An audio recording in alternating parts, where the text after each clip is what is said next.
I stared at the glass doors of the Lincoln Park Medical Center, my hands trembling slightly as I gripped the cold metal handle. The October wind whipped through downtown Chicago, sending fallen leaves dancing across the sidewalk, but I barely noticed. I'd been putting off this appointment for 3 months, making excuses and rescheduling until my headaches became so severe I couldn't ignore them anymore. The waiting room smelled like that sterile combination of disinfectant and coffee that all medical offices seem to have. I checked in with the receptionist, a middle-aged woman with kind eyes who smiled warmly despite my obvious nervousness. "First time seeing Dr. Martinez?" she asked, handing me a clipboard thick with forms. "Yeah," I managed, taking a seat in the corner where I could watch the door. The forms felt overwhelming, page after page of medical history, insurance information, and emergency contacts. That last one made my stomach clench. Who was I supposed to put down? My parents and I hadn't spoken in over a year, not since the argument that ended with my mom telling me I was just like my father, and my dad walking out without a word. I left the emergency contact section blank and focused on the medical questions instead. The headaches had started around the same time as the family drama, but I convinced myself it was just stress from my job at the marketing firm. Everyone gets headaches, right? But these were different, sharp, persistent, and always worse when I was alone with my thoughts. "Nicole Anderson?" A nurse in navy blue scrubs called my name. I preferred Nick, but I'd registered under my full name for insurance purposes. I followed her down a hallway lined with motivational posters about wellness and prevention, trying to calm my racing heart. The examination room was smaller than I expected, with a paper-covered table that crinkled loudly when I sat down. The nurse, whose name tag read Maria, took my vitals with practiced efficiency. Blood pressure, temperature, weight, all the usual measurements that somehow made this feel more real and scary. "Dr. Martinez will be with you shortly," Maria said, closing the door behind her with a soft click that seemed to echo in the silence. I sat there for what felt like hours, but was probably only 10 minutes, my leg bouncing nervously as I studied the anatomy posters on the walls. My phone buzzed with a text from my roommate Sarah asking how the appointment was going. I typed back a quick, "fine," even though I hadn't seen the doctor yet. A gentle knock interrupted my anxious thoughts. "Come in," I called, my voice sounding smaller than I intended. The door opened to reveal Dr. Martinez, a woman in her 40s with warm brown eyes and graying hair pulled back in a neat bun. She wore a white coat over a burgundy sweater, and something about her presence immediately put me at ease. Not completely, but enough that I could breathe a little easier. "Hi, Nicole. I'm Dr. Martinez. It's nice to meet you." She settled into the chair across from me, not rushing to grab her computer or start typing like I'd expected. Instead, she looked directly at me with the kind of attention that made me feel like I was the only patient she'd see all day. "Please, call me Nick," I said, surprised by how natural it felt to correct her. "Nick it is," she smiled genuinely. "So tell me, what brings you in today?" I launched into my prepared speech about the headaches, when they started, how often they occurred, what seemed to trigger them. Dr. Martinez listened without interruption, occasionally nodding or making small notes. Her questions were thorough but not invasive, and I found myself relaxing despite my earlier anxiety. "Have you been under any unusual stress lately?" she asked, leaning forward slightly. Sometimes tension headaches can be related to emotional or psychological factors. The question hit me like a physical blow. Stress? My entire life had been one giant stress ball for the past year, but I wasn't ready to dive into that mess with someone I'd just met, even if she was my doctor. "Just the usual work stuff," I said, forcing a smile that felt as fake as it probably looked. Dr. Martinez studied me for a moment, and I had the uncomfortable feeling she could see right through my deflection. But instead of pushing, she moved on to the physical examination. She checked my vision, tested my reflexes, and felt around my neck and shoulders for tension, which she found plenty of. "Your muscles are very tight," she observed, her hands working gently but firmly along my shoulders. "Do you do anything for stress relief? Exercise, meditation, time with family?" And there it was, the question I'd been dreading without even realizing it. Family. Such a simple word that used to mean safety and love and Sunday dinners. Now it just meant pain and silence and empty spaces where people used to be.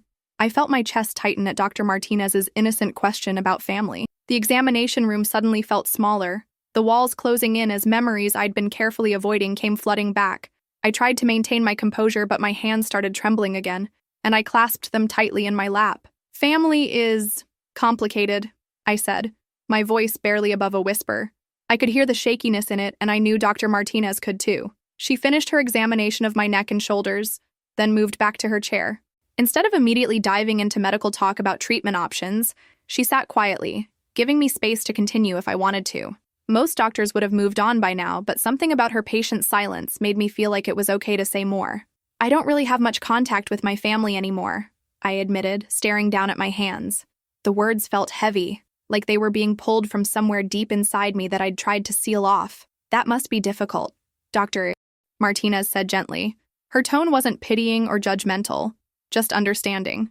Family relationships can be one of our biggest sources of both support and stress. I looked up at her, surprised by how much that simple acknowledgement meant to me. In the past year, I'd gotten used to people either prying for details or quickly changing the subject when I mentioned my family situation. Dr. Martinez was doing neither. She was just being present with me in this moment. It started about a year ago, I found myself saying, the words coming out before I could stop them. My parents have always been intense, very focused on success, achievement, keeping up appearances. I work in marketing, make decent money, live in a nice apartment in Lincoln Park.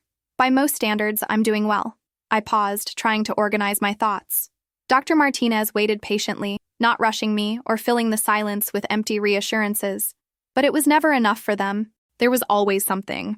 I should be making more money, dating someone more successful, buying a house instead of renting. They had opinions about everything, and they weren't shy about sharing them. The memories were coming faster now, each one a small cut that I'd thought had healed but apparently hadn't. The final straw was last November. I'd been dating this guy, Marcus, for about 6 months. He was a teacher at an elementary school. Sweet, kind, loved working with kids. But when I brought him to my parents' anniversary dinner, they barely spoke to him all night. I could still picture that awful evening. The way my mother had looked Marcus up and down like he was something she'd found on the bottom of her shoe. The way my father had monopolized the conversation talking about his law practice, never once asking Marcus about his work or interests. After Marcus left, my mom started in on me. He seems nice, but Nicole, you have to think about your future. Teachers don't make much money. You want to be comfortable, don't you? And when I tried to defend him, tried to explain that money isn't everything, she just got more adamant. Dr. Martinez leaned forward slightly, her expression engaged and concerned. That must have been frustrating, feeling like your parents didn't respect your choices? It was more than frustrating, I said, feeling the familiar anger rise in my chest. It was like they didn't even see me as a person with my own thoughts and feelings. Everything was about what they thought was best, what would look good to their friends, what would make them proud. I took a shaky breath, remembering how the argument had escalated. I told them I was happy with Marcus, that I didn't need their approval for every decision in my life. That's when my mom said I was being naive and immature, that I was just like my father, which is apparently the worst insult she could think of. The irony wasn't lost on me. My parents had been married for 28 years, but they spent most of that time criticizing each other. My mom thought my dad was too laid back and uncommitted. My dad thought my mom was controlling and materialistic. I'd grown up watching them tear each other down, and somehow I'd become the target for both of their frustrations. My dad didn't say anything during the argument, I continued, my voice getting smaller. He just sat there while my mom went on and on about my poor choices and lack of direction. Finally, he stood up, said he was tired of listening to the same complaints over and over, and walked out. Just left me there with my mom, who immediately started crying and saying it was my fault for upsetting everyone. I realized I was crying too, tears streaming down my face as I relived that horrible night. I'd been so focused on telling the story that I hadn't noticed when the tears started. Dr. Martinez reached for a box of tissues and placed it gently on the table between us. I'm sorry, I said, grabbing several tissues. I don't know why I'm telling you all this. You're my doctor, not my therapist. Sometimes our physical symptoms are connected to our emotional well-being, Dr. Martinez said softly. And sometimes we need to talk about what's really bothering us before we can start to heal. Her words hit me like a revelation. For months, I'd been treating my headaches as a purely physical problem, something that could be fixed with the right medication or lifestyle changes. But sitting here in this small examination room, finally giving voice to the pain I'd been carrying around, I realized how much my family situation had been affecting every aspect of my life. The tears were coming faster now, and I couldn't seem to stop them. I pressed the tissues to my eyes, embarrassed by how quickly I'd fallen apart in front of this woman I'd just met. But Dr. Martinez didn't seem uncomfortable with my emotional display. She sat quietly, her presence steady and reassuring, not trying to fix me or rush me through my breakdown. I haven't talked to them since that night, I managed to say between sobs. Not once. My mom sent a few texts in the beginning, but they were all about how I owed them an apology for being disrespectful. My dad, nothing. Complete silence. The weight of that silence had been crushing me for months. I'd grown up in a family where we talked constantly, not always kindly, but we communicated. The sudden absence of their voices in my life had left a hollow space that I'd been trying to fill with work, friends, anything to avoid the quiet moments when I'd remember I was truly alone. Marcus and I broke up 2 months later, I continued, my voice thick with tears. Not because of my parents, but because I was so messed up after everything that happened. I became clingy, insecure, constantly worried he was going to leave me too. He tried to be patient, but I could see how exhausting it was for him. I remembered the night Marcus had finally had enough. We'd been at his apartment, and I'd had another panic attack about him not texting me back quickly enough. He'd held me while I cried, stroking my hair and telling me it was okay, but I could feel his frustration. A few days later, he'd sat me down and gently suggested we take a break. He said he cared about me, but that I needed to work through my family issues before I could be in a healthy relationship, I said, grabbing more tissues. He was right, of course, but it still felt like another rejection, another person walking away when things got complicated. Dr. Martinez leaned forward slightly, her voice gentle but firm. It sounds like you've been carrying a lot of pain, Nick. Losing your family's support and then your relationship. That's a tremendous amount of stress to handle alone. I keep thinking I should be over it by now, I said, wiping my eyes. It's been a year. I should be able to move on, right?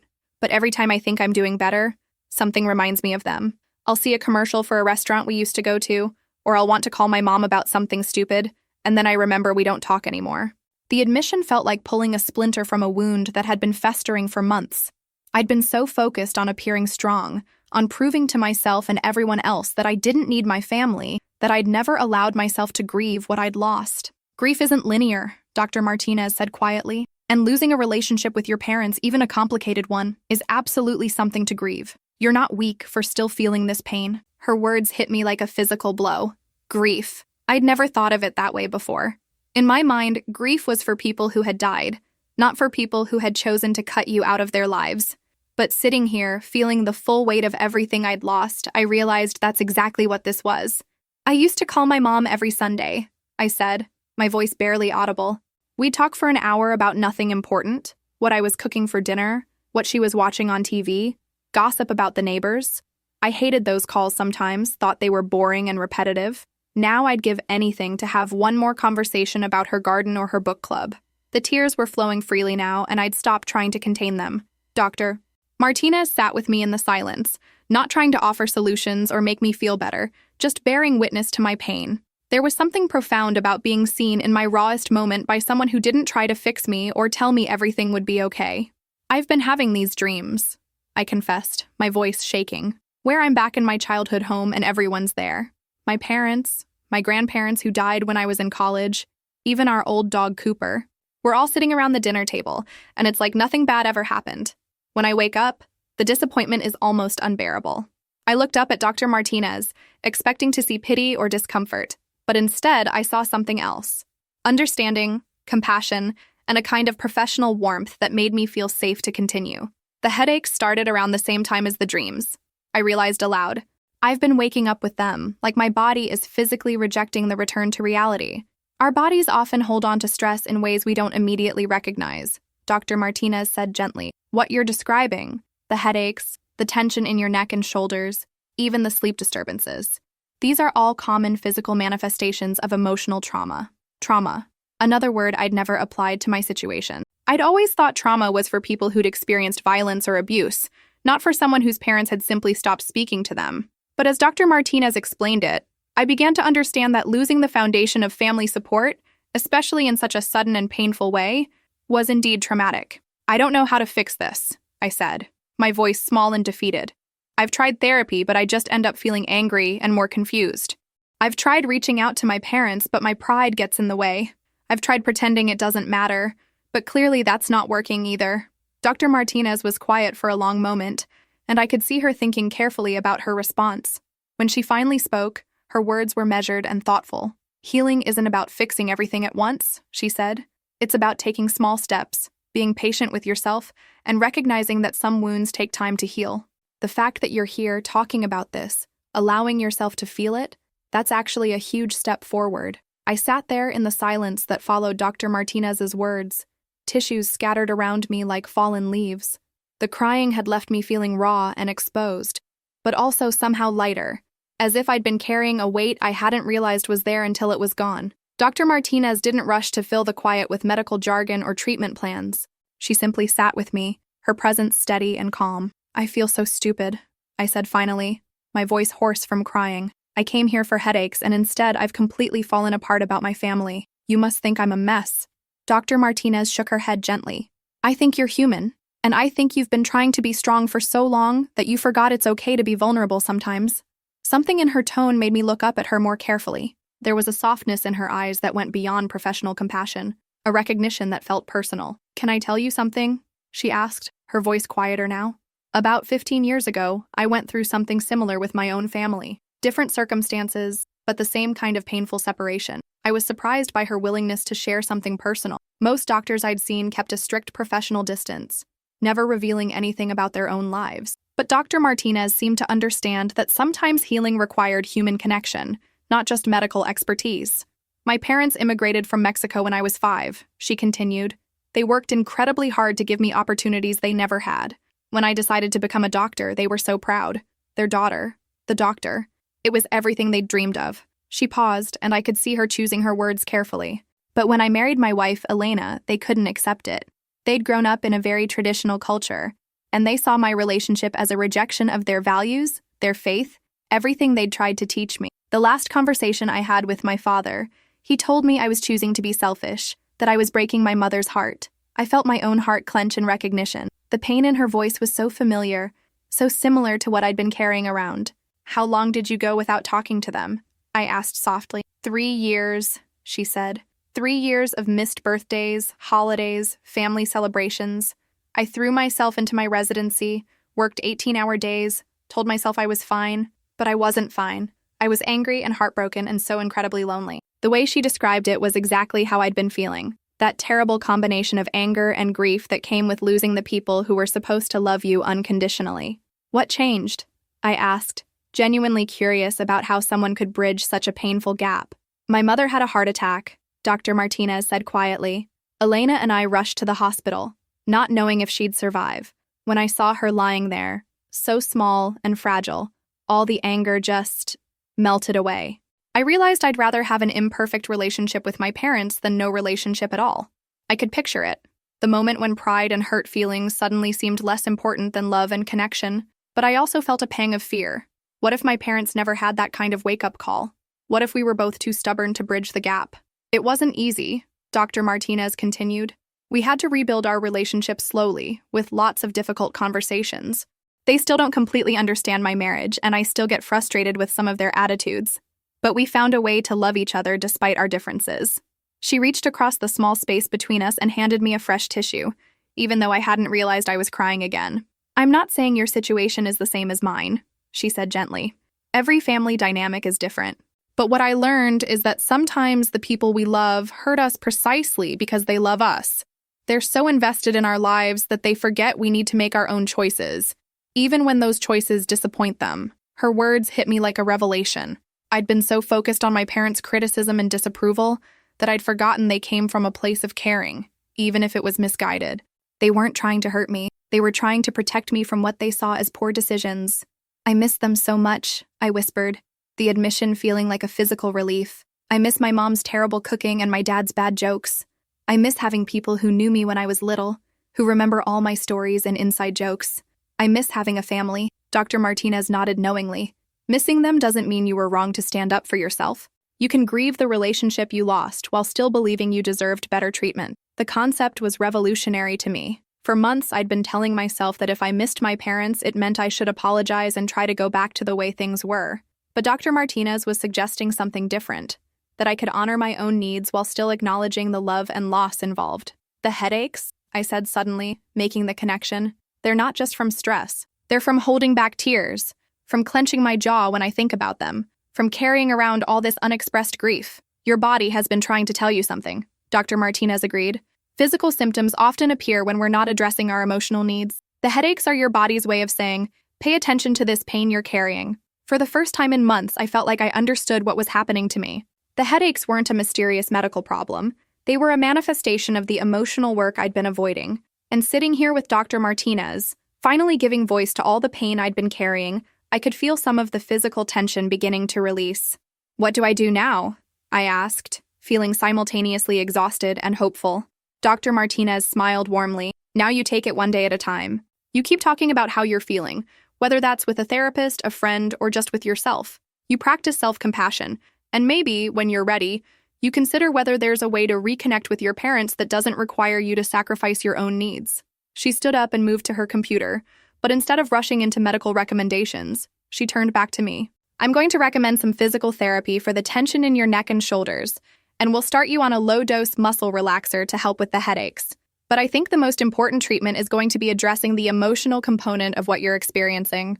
I nodded, feeling more hopeful than I had in months. For the first time, I had a path forward that didn't involve pretending I was fine or trying to force myself to get over something that genuinely deserved to be grieved. As Dr. Martinez finished typing her notes, I sat in the examination room feeling like a different person than the one who had walked in an hour ago. The crying had stopped, but my eyes still felt puffy and my throat was raw. Yet somehow, I felt more centered than I had in months. "I want to give you the name of a therapist I work with regularly," Dr. Martinez said, writing on a piece of paper. "Dr. Sarah Chen specializes in family trauma and grief counseling. She's helped a lot of my patients work through similar situations." I took the paper, surprised by how ready I felt to actually follow through with therapy this time. My previous attempts had felt forced, like something I should do rather than something I wanted to do. But after today's breakthrough, I understood that healing wasn't about being fixed by someone else. It was about doing the work to understand and process my own experiences. "There's something else I want to suggest," Dr. Martinez continued. "Have you ever considered writing a letter to your parents? Not necessarily to send, but just to get your thoughts and feelings out of your head and onto paper." The idea made my stomach flutter with nervous energy. What would I even say? "Whatever you need to say. Tell them how their criticism affected you. Tell them what you miss about your relationship. Tell them what you'd need to feel safe reconnecting. The letter is for you, not for them. It's a way to organize your thoughts and feelings without the pressure of their immediate reaction." I nodded, the idea already taking shape in my mind. There were so many things I'd wanted to say during that awful fight last November, words that had gotten lost in the heat of the moment. Maybe writing them down would help me understand what I actually wanted from a relationship with my parents. "I keep thinking about what you said," I told her, "about how people who love us sometimes hurt us because they're so invested in our lives. I never thought about it that way before." Dr. Martinez smiled gently. "It doesn't excuse their behavior, but it might help you understand it. Your parents probably thought they were protecting you from making mistakes, even if their methods were hurtful. I thought about all the times my mother had criticized my choices, my apartment, my job, my relationships. At the time, it had felt like constant disapproval, but maybe it was her anxious way of trying to ensure I had a secure future. And my father's withdrawal during conflicts? Maybe that was his way of avoiding saying things he'd regret, even if his silence felt like abandonment. "I'm scared," I admitted. "What if I reach out and they reject me again? What if they're not interested in rebuilding our relationship?" "That's a valid fear," Dr. Martinez said. "But right now, you're living with the certainty of no relationship. If you decide to reach out, the worst-case scenario is that you end up where you already are. But the best-case scenario is that you get your family back." She was right, of course. I'd been so focused on protecting myself from further hurt that I'd forgotten there was also potential for healing and reconnection. "Start with the letter," she suggested. "Take some time to process what you've discovered about yourself today.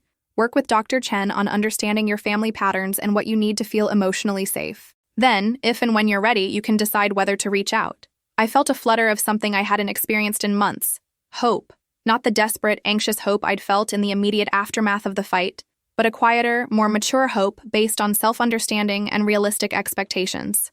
"Thank you," I said, and I meant it more deeply than I'd ever meant those words before. Not just for the medical stuff, but for this. For listening, for sharing your story, for helping me understand what's been happening to me. Dr. Martinez's smile was warm and genuine. This is what healthcare should be, treating the whole person, not just the symptoms.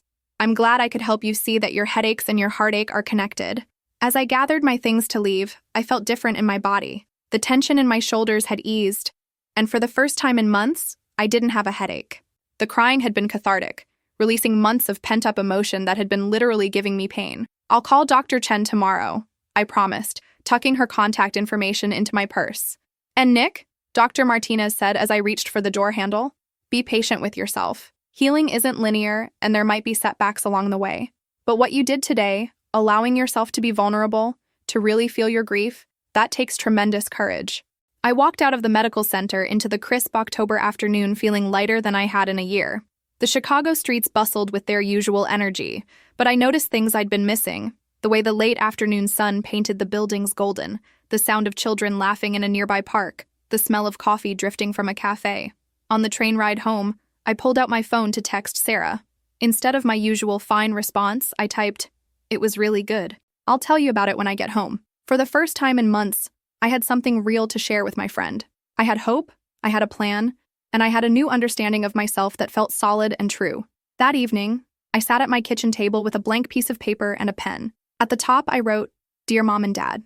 Then I stopped, my hand hovering over the paper.